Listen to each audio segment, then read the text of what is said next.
So everybody's been through this drill a million times. Cell phones on mute or buzzer. And please raise your hand when you want to ask a question at the end of Gary's remarks. We have mics on either side of the room. We want to get the mics to you before you ask your question. Bryce, Stephen. Amazing. And that's it.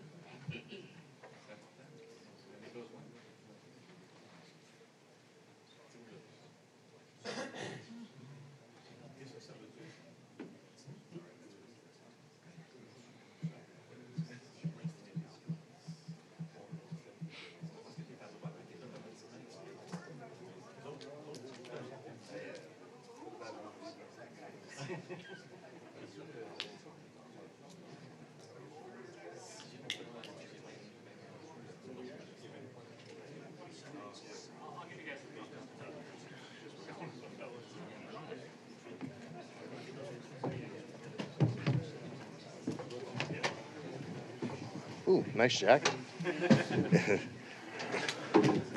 Yours too. This is like a test pattern. We are in Vegas. Yeah, it's true. Very, very appropriate. Ready to go. We are? Good. Good afternoon, everyone.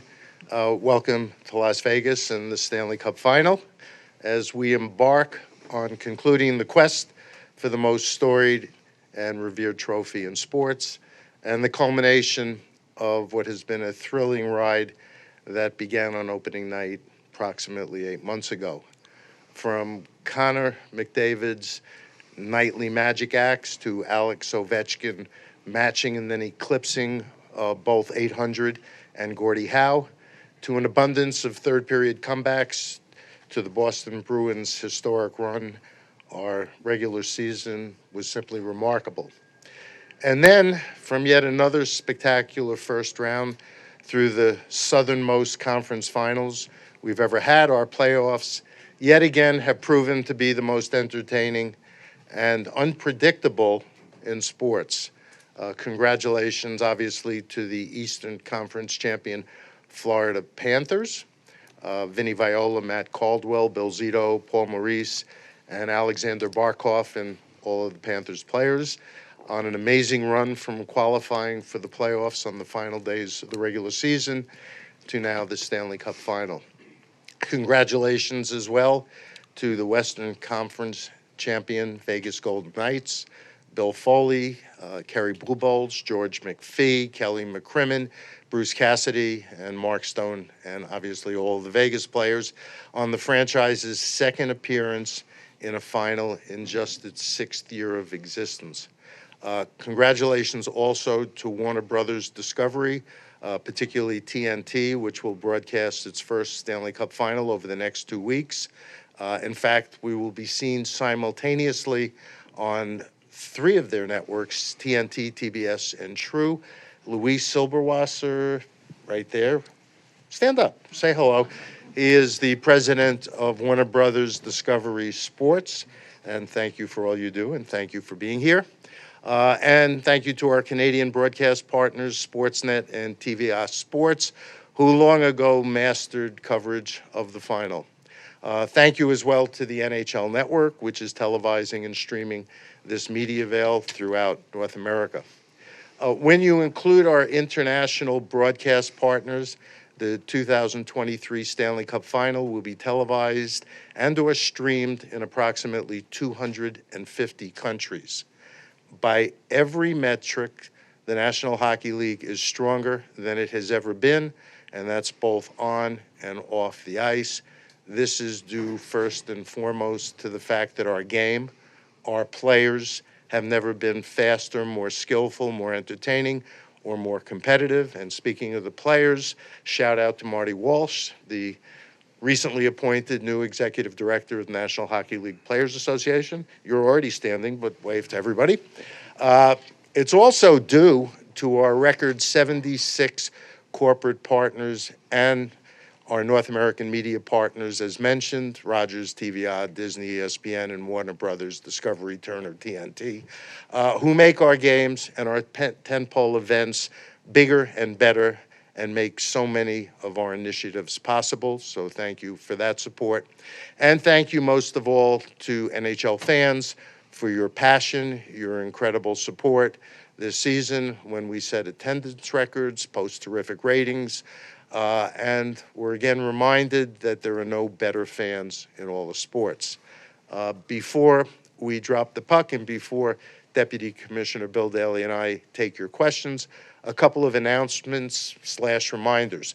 As you know, we have another full schedule of events planned for next season, and today we are revealing the official logos for, they should be coming up, the 2023 Tim Hortons Heritage Classic, which will take the Battle of Alberta outdoors when the Edmonton Oilers play host to the Calgary Flames at Commonwealth Stadium on October 29th. The 2023 Discover Winter Classic. Actually, shouldn't that be the 2024 Winter Classic? Because it's January 1st. Which I'm going to have to talk to somebody about that, which will be played at T-Mobile Park in Seattle on January 1st when the Kraken play host to the Vegas Golden Knights, matchup of the two most recent expansion teams. Toronto will host the 2024 All-Star Weekend and the 2024 Honda All-Star Game, which will be played on February 3rd at Scotiabank Arena. And with the weekend taking place in Toronto, we're thrilled that our partner Rogers is taking a presenting partnership for the game in Canada. And while we don't yet have a logo, we will be doubling the fun of our annual Navy Federal Credit Union Stadium Series when we head to MetLife Stadium in East Rutherford, New Jersey, next February for 2 games. On Saturday, February 17th, the New Jersey Devils will play host to the Philadelphia Flyers. The next day, Sunday, February 18th, the New York Rangers will play the New York Islanders. More details, including game times, broadcast information, and ticket information, will be coming soon. And NHL executives Steve Mayer and Dean Matsuzaki are available during the final to answer any questions you may have about that event. Of more immediate interest with respect to our off-ice events, we are thrilled that on June 25th, music superstar and avid hockey fan and dedicated hockey dad, Dierks Bentley, will host the NHL Awards in Nashville. This year, Nashville will be the site for both the awards and the NHL Draft, another of the so-called newer markets taking center stage. And with that, Bill and I will be delighted to take your questions. Or, depending on the questions, maybe not, but we're going to do it anyway. Front left, Stephen. Steve Wino. Steve Wino, Associated Press area. Where do things stand with the Arizona Coyotes after the failed arena vote in Tempe? The Arizona Coyotes are going to explore what their other options are in the greater Phoenix area, and we're going to monitor that closely. Our hope is that one of the options that are being explored and considered will come to fruition. Front row, second in.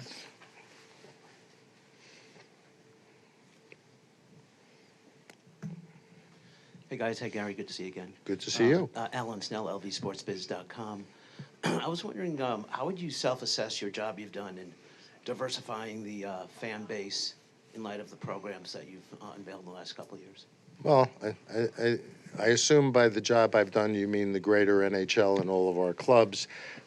We're in more places, we have more programs, and we're trying to be as welcoming and inclusive as you can be to attract as many new fans to our game as possible. We've got the best game, we've got the best fans, and we want to make sure that everybody knows that, because if you take a look at us, if you sample us, we think we'll turn you into a fan.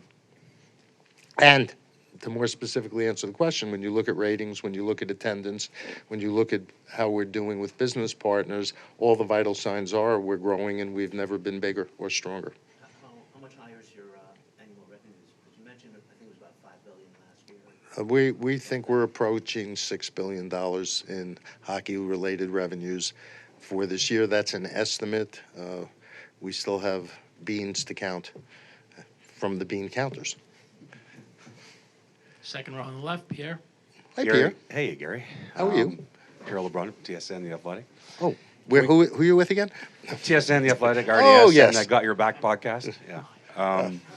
Can you give us an update on the Ottawa Senators sale process and whether any of the 4 bidders that submitted bids before the deadline are out, and a timeline for it to be wrapped up? I don't know that anybody's out. I know that they're trying to move forward as quickly as possible to conclude the process.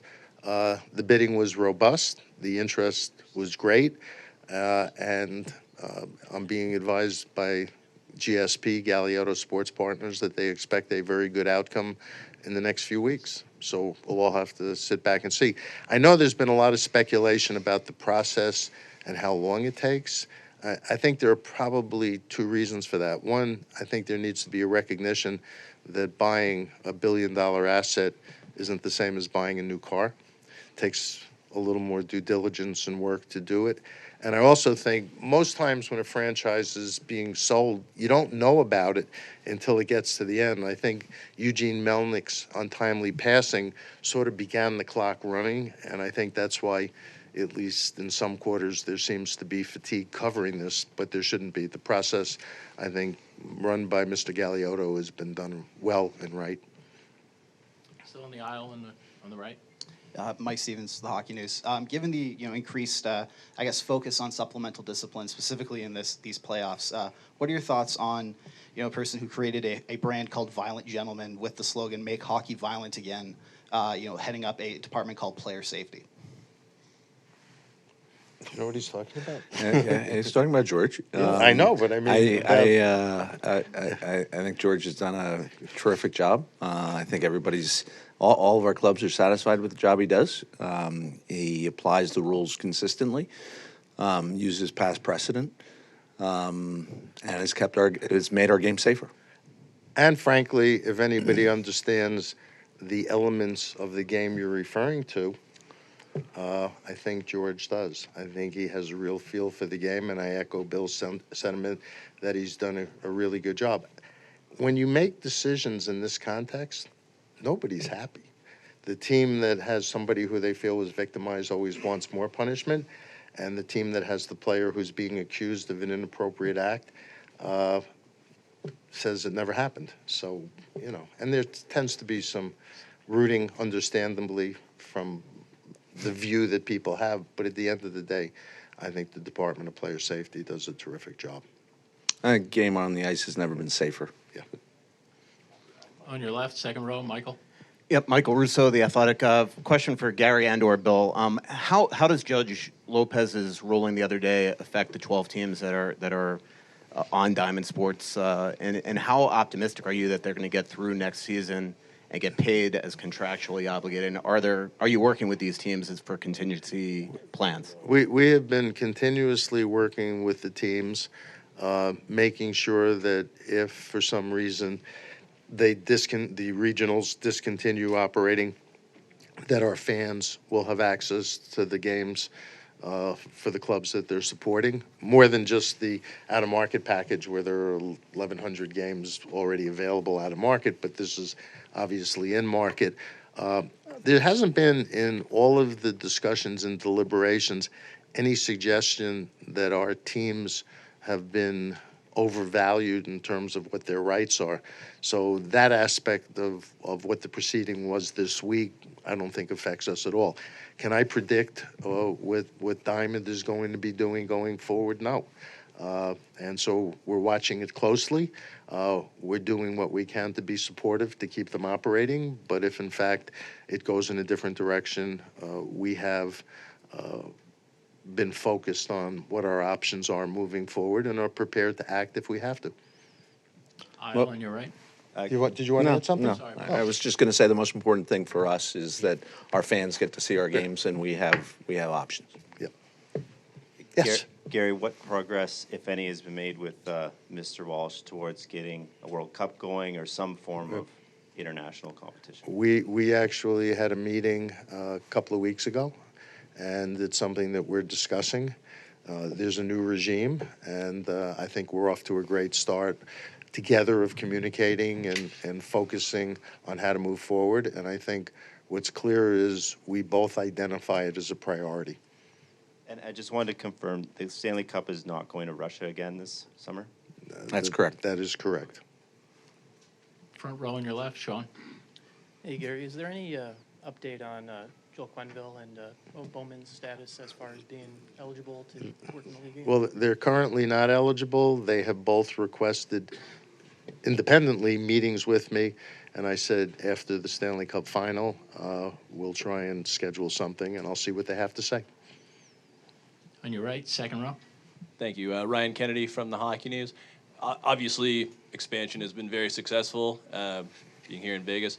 If you were to expand further in the coming years, what would be the biggest factors? Is it TV market, ownership, player pool? Like, what factors would you be looking at? You want to answer that? What I'd say is I think we've been consistent in saying like that expansion's not on the top of our priority list. But you know the good news is that there are a lot of people who are interested in owning NHL franchises in a lot of different markets. I certainly don't think player pool or supply is a concern for us or a dilution of the product. I think there's a lot of good hockey players due to the efforts of everybody in terms of developing hockey players. So obviously what our owners look at when they look at expansion is does adding a club add to the value, the overall value of the league? That is their equation, and that's the equation we'll apply going forward. I agree with what Bill said, but my quotes over the years are, you look at market, you look at ownership, you look at arena, and you look at does it make the league stronger? And I think it's fair to say that the last two expansions, Vegas and Seattle, have made the league stronger. Right in front on the aisle. Hi, this is Colby Guy from the Palm Beach Post. I just wanted to follow up regarding Quenneville and Bowman and the discussions that you'd have with them after the Stanley Cup Final. I mean, what kind of standards do those conversations have to reach, given the severity of what happened in 2010? I want to hear what they have to say, but I'm not prejudging anything. And to answer your question would require me to make some sort of prejudgment, and I'm not prepared to do that right now. On the aisle on your left, third row. Hi, Gary. Jean-François Chaumont from Journal de Montréal. An easy question, but why are you so patient with the Coyotes, with the states of Arizona? It's a terrific market. There are a lot of sports fans there. It's a growing market. It's one of the larger markets in North America. And I think the club, and by implication its fans, have been in situations that have been unfortunate, and maybe they've been a little bit a victim of circumstance. And so if we can make something work, we're at the stage now where the league, ownership, our teams are strong. We're in a better position to resist moving than maybe we were 20 or 30 years ago. And we want to make sure we explore all options at this stage of where we are before we would consider having to relocate a club, and I'm hopeful we won't have to. And I'm curious to know, the Quebec Remparts will be playing the Memorial Cup tomorrow. I don't know if you've been looking at what they were doing during the playoff. They were selling tickets pretty quickly for the building. Is there any desire to go maybe one day back to Quebec City? I haven't prejudged any market if we're going to add teams or relocate teams. I'm more focused on where we are, and in the case of the Coyotes, going back to your first question, if we can make it work there and solve their building issue, then we should do that. Go back to Pierre. Oh, twofer. Yeah. Gary and Bill, either one of you, there seems to be some interest from Salt Lake City on potentially getting a team. Can you confirm that that interest has been directly communicated to you guys? You can answer that. We've certainly talked to Ryan Smith, and he has indicated he has an interest in bringing the NHL to Salt Lake City. Front row on the right.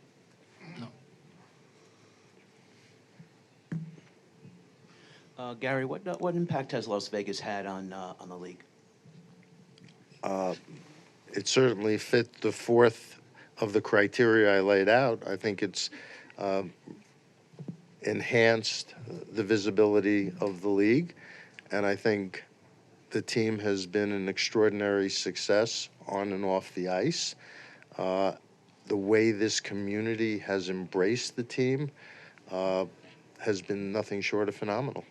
I think this team is the darling of Vegas, particularly for the full-time residents that live here who were craving something that would confer major league status on what was the largest major league city without a major league team. Back to Stephen in the front left. Bill, I feel like we ask this every time, but and I know the London police still are investigating as well, but where do things stand on the Hockey Canada investigation of the junior team and your guys' report? So my understanding is our independent investigator has completed their work and are in the process of preparing a report that we expect sometime early summer, which we then will have to obviously review to see kind of where we are. And we have been in contact with the London police, continue to want to be in contact with them, make sure that there's visibility with respect to what our process is, and to the extent we can understand what theirs is, that's would be the goal. And then I can't prejudge what happens from there. Right next to Stephen. Gary, Willie Ramirez with the Associated Press. I know you opened with a statement about the Cup Final, but all the questions don't have anything to do with it. An unexpected matchup, if you will, for a lot of people. Do you welcome this, Vegas, Florida, with the many storylines that you can market in a different manner? It's all about the hockey, and the hockey has been great throughout the playoffs. I don't think there's anything comparable in terms of our tournament.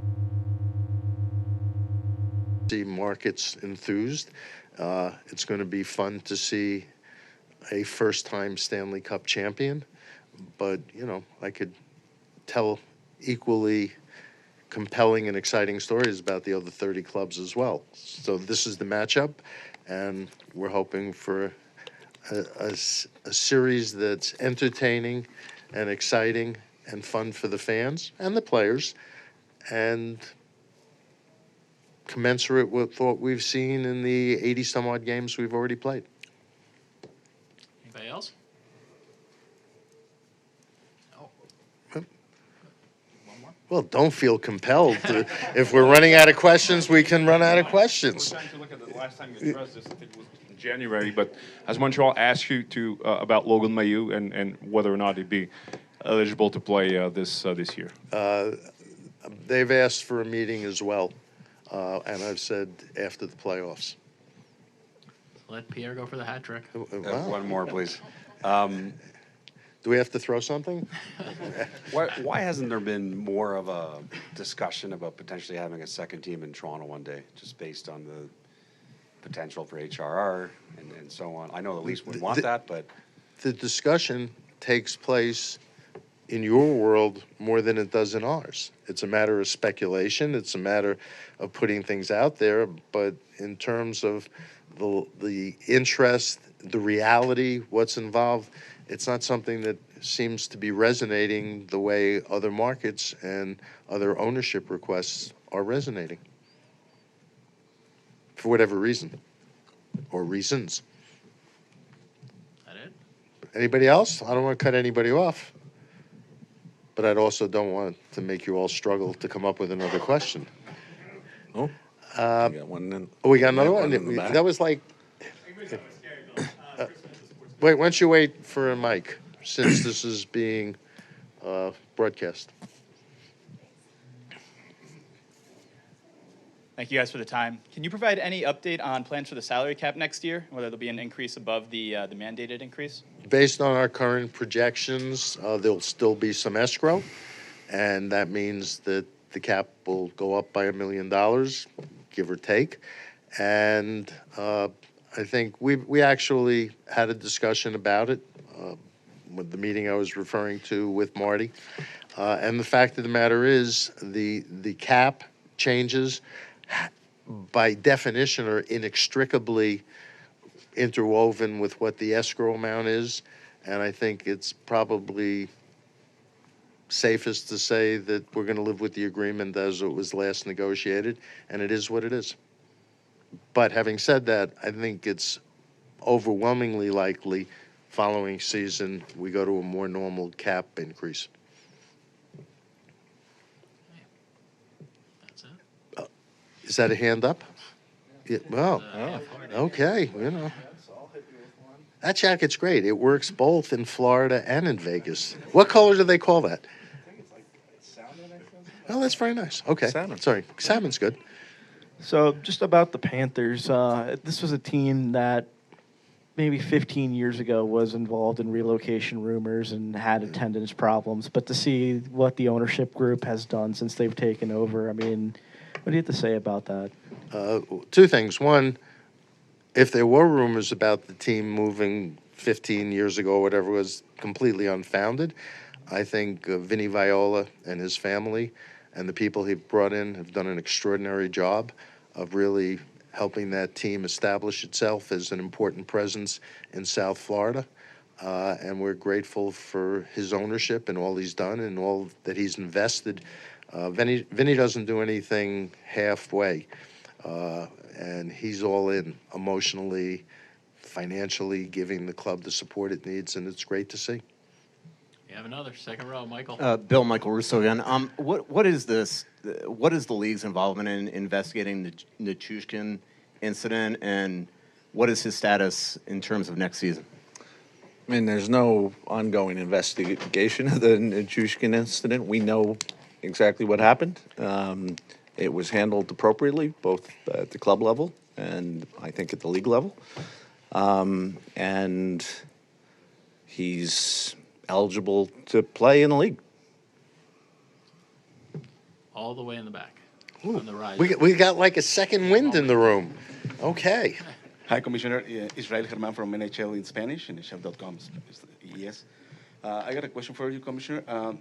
Are you thinking about maybe sometime soon, or is it still a long shot to make an exhibition game in Mexico or another Latin market? What's your plan? What's your thought on that? We actually have clubs in the Southern Tier interested, and we've done some exploratory research, particularly as it relates to facilities, and I don't think it's something in the very short term that we're contemplating because of the logistical hurdles.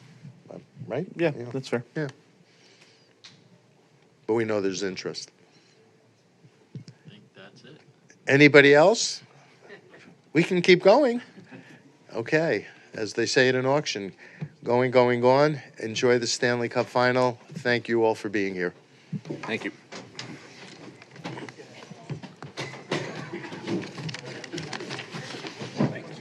Sorry I missed you last night, but tomorrow you'll probably have some time. Okay. Or no? You don't have any time tomorrow? Yeah.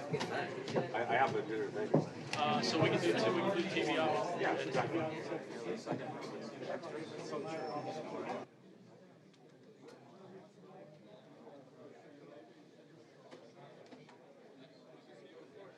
Sir?